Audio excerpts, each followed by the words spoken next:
Galera, eu vou mostrar a finalização do velcro dos dois lados da barraca 4.1 Cash. Hoje, domingo, camping da ilha em Joanópolis. 4.1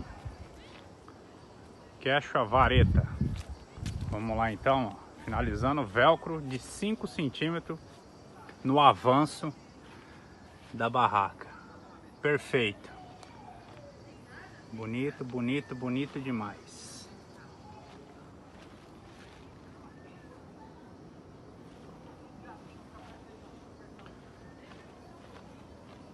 Os dois lados, lado direito e lado esquerdo.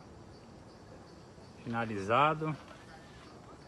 90% de proteção do que vem de fábrica, né, da Cashua, quando você compra ela nova. O modelo atualizado dela agora é uma cor mais escura e tem um adesivo no lado esquerdo da portinha aí, né, para vocês que adquiriram uma nova e quer colocar o velcro.